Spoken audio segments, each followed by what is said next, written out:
दोस्तों नमस्कार, ये है मार्गदर्शन फॉर सिविल सर्विसेज। मैं अनुराग चौधरी। दोस्तों विभिन्न प्रतियोगी परीक्षाओं के सामान्य ज्ञान और सामान्य अध्ययन के विश्व के भूगोल खंड से संबंधित महत्वपूर्ण प्रश्नों के रिवीजन के अंतर्गत इस वीडियो में प्रस्तुत है विविध प्रश्नों का भाग 1, जो आपके आगामी विभिन्न परीक्षाओं जैसे यूपीपीसीएस प्रारंभिक परीक्षा, आरओ यानी समीक्षा अधिकारी, सहायक समीक्षा अधिकारी, लोअर पीसीएस व अन्य राज्य लोक सेवा आयोगों द्वारा आयोजित परीक्षाओं के सामान्य ज्ञान और सामान्य अध्ययन खंड के लिए बहुत ही उपयोगी है। साथ ही ये वीडियो भूगोल विषय से आयोजित की जाने वाली अध्यापक भर्ती परीक्षाओं के लिए भी महत्वपूर्ण है। तो आइए शुरू करते हैं आज का वीडियो। विश्व के भूगोल से संबंधित विविध प्रश्नों का भाग 1। पहला प्रश्न है, अपनी पुस्तक इंट्रोड्यूसिंग कल्चरल ज्योग्राफी में जे.ई. स्पेंसर और डब्ल्यू.एल. टॉमस ने विश्व के कितने सांस्कृतिक विश्व में विभाजित किया है? ऑप्शन है 9, 10, 11 या 12। तो सही उत्तर है 11। दोस्तों अमेरिकी भूगोलवेत्ता जे.ई. स्पेंसर और डब्ल्यू.एल. थॉमस ने विश्व को 11 कल्चरल रीजन्स में विभाजित किया है। अगला प्रश्न है, एशिया का सबसे बड़ा स्वर्ण बाजार कौन सा है? तो सही उत्तर है बीजिंग, जो कि चीन में है। दोस्तों आप जान लीजिए, एशिया का सबसे बड़ा स्वर्ण बाजार भारत को पीछे छोड़ता हुआ चीन है और चीन के बाद भारत दुनिया का सबसे बड़ा दूसरा सोने के आभूषणों का उपभोक्ता बाजार है। अगला प्रश्न है, विश्व का सबसे बड़ा महाद्वीप कौन सा है? तो आप जानते हैं विश्व का सबसे बड़ा महाद्वीप एशिया है और इसका क्षेत्रफल अगर जो देखा जाए तो क्षेत्रफल के आधार पर एशिया के बाद अफ्रीका, उत्तरी अमेरिका, दक्षिणी अमेरिका, अंटार्कटिका, यूरोप और ऑस्ट्रेलिया आते हैं। अगला है, निम्नलिखित महाद्वीपों में किसका सबसे छोटा भूमि क्षेत्र है? अंटार्कटिका, यूरोप, उत्तरी अमेरिका या दक्षिणी अमेरिका? तो सही उत्तर आपका है यूरोप का भूमि क्षेत्र सबसे छोटा है। एशिया का भूमि क्षेत्र सबसे बड़ा है। उत्तरी अमेरिका और दक्षिणी अमेरिका इसके बाद आते हैं। अगला प्रश्न है, महान विभाजक श्रेणी, जिसको इंग्लिश में कहा जाए ग्रेट डिवाइडिंग रेंज, ये किस महाद्वीप में स्थित है? तो सही उत्तर ऑस्ट्रेलिया, ऑप्शन डी। दोस्तों महान विभाजक श्रेणी ऑस्ट्रेलिया महाद्वीप में है। ये ऑस्ट्रेलिया के पूर्वी भाग में तट के समानांतर फैली है और ये उत्तर में केप यार्क अंतरीप से लेकर दक्षिण में विक्टोरिया तक विस्तृत है। अगला प्रश्न है, बाथोलिथ किसका प्रकार है? घाटी का, द्वितीयक प्रदूषक का, आग्नेय चट्टान का या महासागर धारा का? तो सही उत्तर है आग्नेय चट्टान। दोस्तों बाथोलिथ आग्नेय चट्टान का ही एक प्रकार है। इसे महास्कंध या अधः शैल के नाम से जाना जाता है। विशाल पर्वत श्रृंखलाओं के मध्यवर्ती अच्छी भाग में अधः शैल अवस्थित होते हैं। अगला प्रश्न है, निम्नलिखित में से कौन सा क्षेत्र एक तटीय स्थल रूप नहीं है? ऑप्शन है समुद्र की गुफाएं, समुद्र तट की गुफा, हिमोड़ या समुद्री स्टैक? तो सही उत्तर हिमोड़, ऑप्शन सी हो जाएगा। दिए गए विकल्पों में हिमोड़ हिमानी द्वारा निर्मित स्थलाकृति है और अन्य सभी सागरी जल द्वारा निर्मित तटीय स्थल रूप हैं। अगला प्रश्न है, निम्नलिखित में से कौन पृथ्वी का सबसे बाहरी ठोस हिस्सा है? आपको बताना है क्रस्ट, मेंटल, कोर या काल्डेरा? तो सही उत्तर है क्रस्ट, ऑप्शन ए। दोस्तों याद रखिएगा, पृथ्वी के सबसे बाहरी ठोस हिस्से को क्रस्ट या भूपर्पटी कहा जाता है। क्रस्ट के बाद मेंटल और मेंटल के बाद सबसे निचले स्तर में कोर स्थित है। अगला प्रश्न है, निम्नलिखित में से कौन सा जानवर तिब्बत में परिवहन के लिए उपयोग किया जाता है? आपको बताना है। देखिए, याक, बैल, ऊंट या लामा? तो सही उत्तर है याक, ऑप्शन ए आपका सही उत्तर है। अगला प्रश्न है, दक्षिण ध्रुव की खोज किसने की थी? आपको बताना है। तो सही उत्तर एमंडसन। दोस्तों उत्तर ध्रुव की खोज, उत्तरी ध्रुव की खोज रॉबर्ट पियरी और दक्षिणी ध्रुव की खोज एमंडसन ने की थी। अगला प्रश्न है, चार मुख्य दिशाओं उत्तर, दक्षिण, पूरब और पश्चिम को क्या कहा जाता है? विषयगत बिंदु, प्रधान बिंदु, प्रतीकात्मक बिंदु या रूढ़ बिंदु? आपको बताना है। तो सही उत्तर प्रधान बिंदु, ऑप्शन बी। चार मुख्य दिशाओं उत्तर, दक्षिण, पूरब और पश्चिम को प्रधान बिंदु या कार्डिनल पॉइंट कहा जाता है। अगला प्रश्न है दोस्तों, देखिए महत्वपूर्ण प्रश्न है, ब्यूफर्ट स्केल या पैमाने से क्या मापा जाता है? तो ब्यूफर्ट स्केल से हवा की गति मापी जाती है। ऑप्शन सी आपका सही उत्तर है। और इस पैमाने का पूरा नाम ब्यूफर्ट पवन बल पैमाना है। अगला प्रश्न है दोस्तों, वर्षा मापने के यंत्र को क्या कहा जाता है? तो आप जानते हैं वर्षा मापने के यंत्र को हाइटोमीटर कहा जाता है। ऑप्शन सी आपका सही उत्तर है। वायुमंडल में आर्द्रता मापने को जो यंत्र यूज किया जाता है हाइग्रोमीटर कहलाता है। दूध का सापेक्षिक घनत्व मापने वाले यंत्र को गैलेक्टोमीटर कहते हैं, जबकि वर्षा मापने का यंत्र हाइटोमीटर कहलाता है। अगला प्रश्न है दोस्तों, शिंटोइज्म एक धर्म है जो कहाँ के लोगों द्वारा माना जाता है? जापान, चीन, मंगोलिया या इनमें से कोई नहीं? तो सही उत्तर शिंटोइज्म जापान के लोगों द्वारा माना जाता है। शिंटोइज्म जापान का प्रमुख धर्म और प्राचीन धर्म है, जो जापान के एक विशिष्ट नस्ल के लोगों का धर्म है।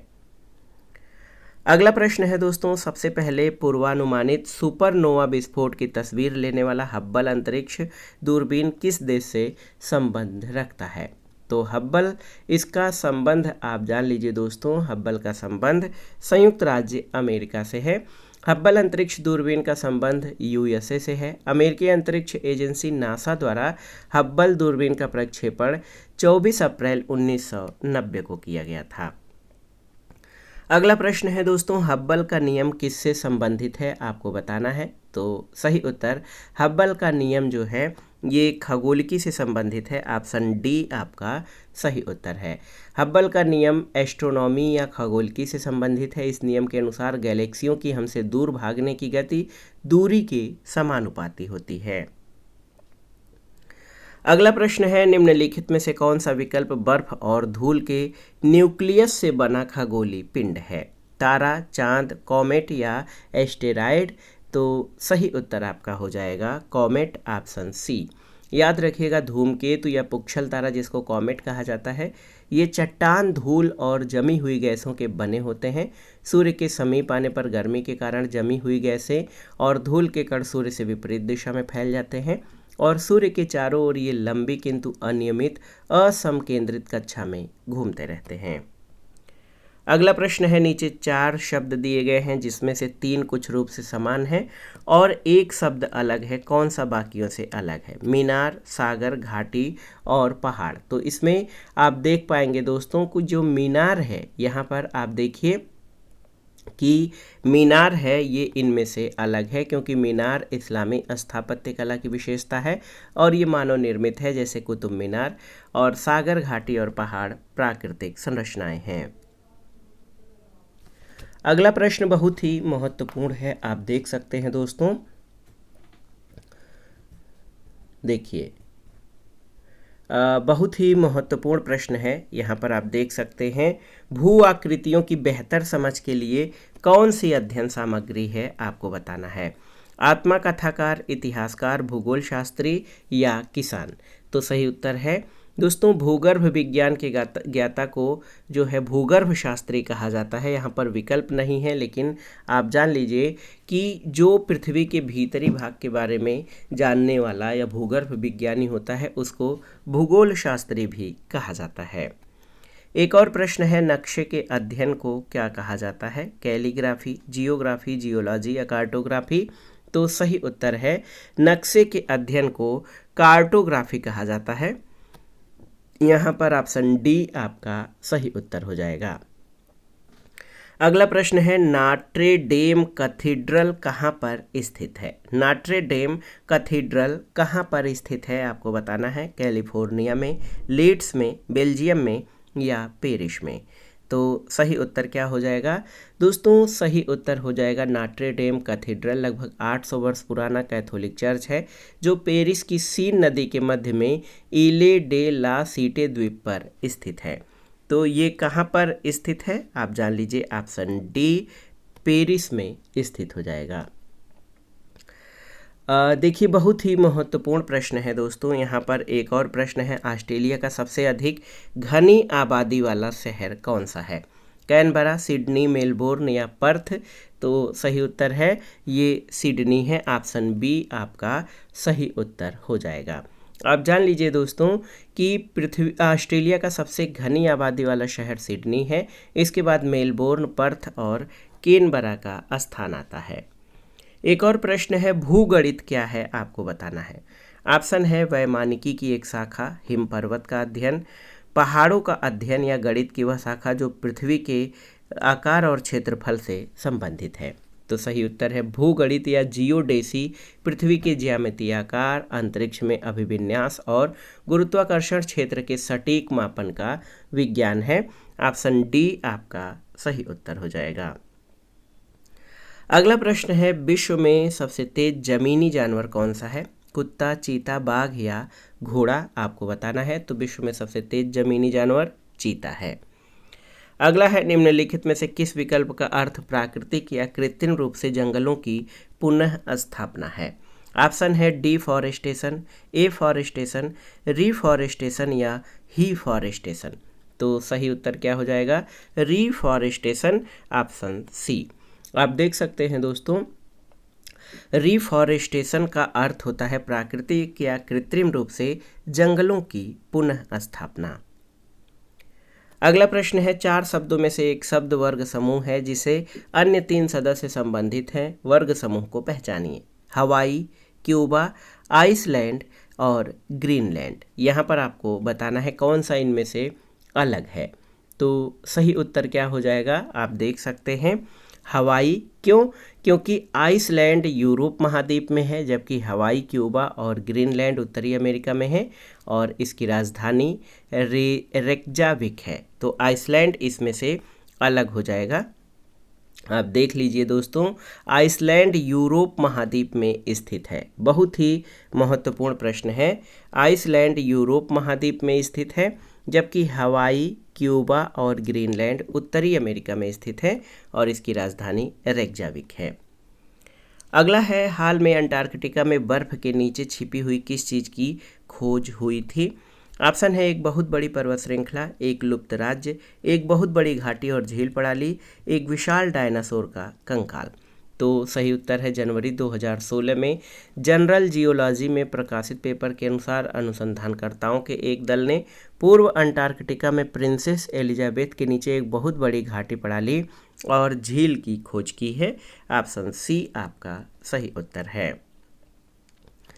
अगला प्रश्न है, वर्तमान में दुनिया की सबसे ऊंची इमारत कौन सी है आपको बताना है। बुर्ज खलीफा, पेट्रोनास, वारसा रेडियो मास्ट या संघाई वर्ल्ड फाइनेंशियल सेंटर। तो सही उत्तर बुर्ज खलीफा, ऑप्शन ए। इसकी ऊंचाई 828 मीटर है और ये दुबई में है। एक और प्रश्न देखिए, मसाई मारा नेशनल रिजर्व कहाँ है। तो सही उत्तर मसाई मारा नेशनल रिजर्व ये केन्या में स्थित है। ऑप्शन बी आपका सही उत्तर है। एक और प्रश्न देखिए, सिंगापुर का पुराना नाम क्या है। ऑप्शन है टेमासेक, म्यांमार, सीलोन या बोहीमिया। तो सही उत्तर है टेमासेक। दोस्तों आप जान लीजिए कि सिंगापुर का पुराना नाम टेमासेक था, म्यांमार का पुराना नाम बर्मा था, ब्रिटिश उपनिवेश काल में श्रीलंका को सीलोन के नाम से जाना जाता था। अगला प्रश्न है, अब्दुल रहमान और ब्रिटिश राज के प्रतिनिधि श्री मोर्टिमर ने किसकी स्थापना के समझौते पर हस्ताक्षर किए थे। तो सही उत्तर है 1893 में अफगानिस्तान के अमीर अब्दुल रहमान और ब्रिटिश राज्य के प्रतिनिधि मोर्टिमर डूरंड ने डूरंड समझौते पर हस्ताक्षर किए थे। इससे अफगानिस्तान और तत्कालीन ब्रिटिश भारत की मध्य सीमा रेखा डूरंड रेखा के नाम से स्थापित हुई थी। ऑप्शन बी आपका सही उत्तर है। अगला प्रश्न है दोस्तों, आइसोगोनिक रेखाएं कौन सी हैं। तो याद रखिएगा, आइसोगोनिक रेखाएं जो हैं ये पृथ्वी की सतह पर समान चुंबकीय झुकाव की रेखाएं हैं। ऑप्शन डी आपका सही उत्तर हो जाएगा। बहुत ही महत्वपूर्ण प्रश्न है। आप देख सकते हैं कि समान चुंबकीय झुकाव वाली रेखाओं को आइसोगोनिक रेखा कहा जाता है। अगले प्रश्न पर आते हैं, आइसोबाथ रेखाएं दर्शाती हैं किसको। बारिश को, दाब को, समय को या गहराई को। तो सही उत्तर है मानचित्र में जल के अंदर समान गहराई के बिंदुओं को मिलाकर खींची जाने वाली रेखाएं आइसोबाथ कहलाती हैं। अगला है संसार के सर्वाधिक महत्वपूर्ण मत्स्यन क्षेत्र उन क्षेत्रों में पाए जाते हैं जहां पर क्या स्थिति होती है। तो सही उत्तर है, आप जान लीजिए कि संसार के सर्वाधिक महत्वपूर्ण मत्स्यन क्षेत्र जो हैं उन क्षेत्रों में पाए जाते हैं जहां कोस्ट और शीत सागरी धाराएं मिलती हैं। तो ऑप्शन सी आपका सही उत्तर है। आप देख सकते हैं कि मत्स्य उत्पादन के प्रमुख क्षेत्र भूमध्य रेखा के दोनों ओर 40 डिग्री और 60 डिग्री अक्षांशों के बीच पाए जाते हैं। मत्स्यन के लिए निम्न अनुकूल परिस्थितियां होना चाहिए, जैसे छिछला समुद्र हो, प्लैंकटन की प्रचुरता हो, ठंडी और गर्म जल धाराओं का मिलन स्थल हो। अगला प्रश्न है, ग्रैंड बैंक स्थित है कहाँ पर, आपको बताना है। तो सही उत्तर क्या हो जाएगा, आप जान लीजिए। ग्रैंड बैंक उत्तरी अमेरिका के पूर्वी तट पर स्थित है। बहुत ही महत्वपूर्ण प्रश्न है दोस्तों।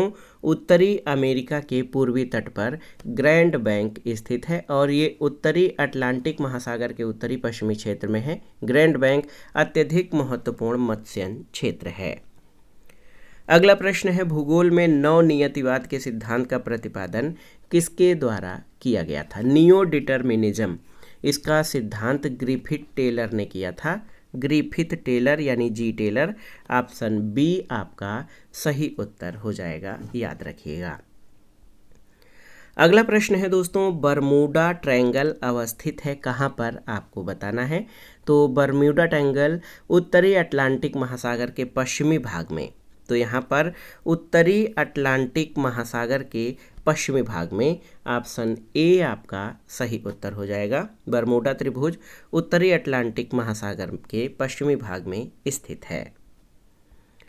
अगला प्रश्न है दोस्तों, संयुक्त राज्य अमेरिका का उपग्रह प्रक्षेपण केंद्र कहाँ पर है। ऑप्शन है अलामास, लॉस एंजलस, केप वर्डे या केप कैनेडी। तो सही उत्तर है फ्लोरिडा में केप केनेवरल प्रमुख अंतरिक्षयान और उपग्रह प्रक्षेपण केंद्र है और पूर्व अमेरिकी राष्ट्रपति जॉन एफ कैनेडी के नाम पर इसका नाम केप कैनेडी कर दिया गया है। ऑप्शन डी आपका सही उत्तर है। एक और महत्वपूर्ण प्रश्न है, पूछा गया है कि पेड़ की आयु का पता लगाया जा सकता है कैसे। तो वृक्ष की वलयों की संख्या के आधार पर, उसके धड़ पर वलयों की संख्या के आधार पर पेड़ की आयु का पता लगाया जा सकता है। अगला प्रश्न है, विश्व की सबसे ऊंचाई पर स्थित दूरबीनी वेधशाला कौन सी है, आपको बताना है। कहाँ पर, तो कोलंबिया, भारत, नेपाल या स्विट्जरलैंड में। सही उत्तर है दोस्तों, सबसे ऊंचाई पर स्थित वेधशाला भारत के लद्दाख के हानले घाटी में स्थित है। ऑप्शन बी आपका सही उत्तर है। एक और महत्वपूर्ण प्रश्न आप देख सकते हैं, यहाँ पर दिया है, यूरोपीय संघ यानी यूरोपीय यूनियन का मुख्यालय कहाँ पर है। तो सही उत्तर है, यूरोपीय संघ का मुख्यालय ब्रुसेल्स, बेल्जियम में है। ऑप्शन ए आपका सही उत्तर है। इसके अलावा एक प्रश्न पूछा गया है, अंतर्राष्ट्रीय समुद्री संगठन का मुख्यालय कहाँ पर स्थित है। तो अंतर्राष्ट्रीय समुद्री संगठन, इसका मुख्यालय लंदन यूके में है। ऑप्शन ए आपका सही उत्तर है। और आईएमओ या इंटरनेशनल मेरीटाइम ऑर्गेनाइजेशन, ये संयुक्त राष्ट्र संघ की विशेष एजेंसी है जिस पर अंतर्राष्ट्रीय नौवहन की सुरक्षा, सुधार संबंधी उपाय और पोतों से होने वाले समुद्री प्रदूषण की रोकथाम करने की जिम्मेदारी है। अगला प्रश्न है, निम्नलिखित में से कौन सा सही रूप में सुमेलित नहीं है। देखिए, अंतर्राष्ट्रीय रेड क्रॉस सोसाइटी जिनेवा सही है। अंतर्राष्ट्रीय न्यायालय द हेग नीदरलैंड सही है। यूरोपीय आर्थिक समुदाय ब्रुसेल्स सही है, ब्रुसेल्स में है, सही है। खाद्य और कृषि संगठन रोम में नहीं है, याद रखिएगा। खाद्य और कृषि संगठन न्यूयॉर्क में नहीं है, रोम में है। FAO यानी फूड एंड एग्रीकल्चर ऑर्गेनाइजेशन का मुख्यालय न्यूयॉर्क में नहीं बल्कि रोम, इटली में है। तो ऑप्शन डी आपका सही सुमेलित नहीं है। अगला प्रश्न है, कैलाश मानसरोवर तीर्थ यात्रा के लिए वीजा लेना पड़ता है क्योंकि ये स्थित है कहाँ पर। तो ये कैलाश मानसरोवर जो है ये तिब्बत में स्थित है। देखिए, चीनी तिब्बत में। ऑप्शन बी आपका सही उत्तर हो जाएगा। आप देख सकते हैं, कैलाश मानसरोवर तीर्थ यात्रा के लिए वीजा लेना पड़ता है क्योंकि ये चीनी तिब्बत में है। यहाँ की तीर्थ यात्रा के लिए भारतीयों को वीजा लेना पड़ता है। अगला प्रश्न है, ऑस्ट्रेलिया वासी किस मौसम में क्रिसमस मनाते हैं, आपको बताना है। तो सही उत्तर है, ऑस्ट्रेलिया वासी क्रिसमस 25 दिसंबर का त्यौहार गर्मी के मौसम में होता है। तो यहाँ पर ऑप्शन बी आपका सही उत्तर हो जाएगा। अगला प्रश्न है, सार्क यानी दक्षेस का मुख्यालय कहाँ पर है। तो ये काठमांडू में है। ऑप्शन ए आपका सही उत्तर हो जाएगा। महत्वपूर्ण प्रश्न है, सार्क का मुख्यालय काठमांडू नेपाल में है। अगला प्रश्न है, लीनिंग टावर ऑफ पीसा कहाँ पर स्थित है। तो आप जानते हैं दोस्तों, पीसा की झुकी मीनार ये इटली में है। ऑप्शन ए आपका सही उत्तर है। और दोस्तों ये लगातार झुकती जा रही है, इसे सीधा करने के प्रयास लगातार जारी हैं। अगला प्रश्न है, एलेसी पैलेस कहाँ पर है, आपको बताना है। तो एलेसी पैलेस फ्रांस के पेरिस में है। ये फ्रांस के राष्ट्रपति का निवास है। ऑप्शन बी आपका सही उत्तर है। आज की वीडियो का आखिरी प्रश्न है दोस्तों, उड़ाका पक्षियों में सबसे ऊंचे कद वाला कौन है, सारस, बकुला, शुतुरमुर्ग या मोर। तो सही उत्तर क्या हो जाएगा, शुतुरमुर्ग सबसे बड़ा पक्षी है लेकिन ये उड़ता नहीं है। सबसे ऊंचे कद वाला उड़ने वाला पक्षी सारस है। ऑप्शन ए आपका सही उत्तर हो जाएगा। तो बहुत ही महत्वपूर्ण प्रश्न थे दोस्तों। ये विश्व के भूगोल से संबंधित विविध प्रश्नों का संकलन था जो आपके आगामी परीक्षाओं के लिए बहुत उपयोगी है। आप इन प्रश्नों को तैयार कर लीजिए। वीडियो आपको कैसा लगा हमें कमेंट बॉक्स में ज़रूर बताइएगा। वीडियो को लाइक करें, शेयर करें और इस चैनल मार्गदर्शन फॉर सिविल सर्विसेज को सब्सक्राइब करें। वीडियो देखने के लिए धन्यवाद दोस्तों। नमस्कार।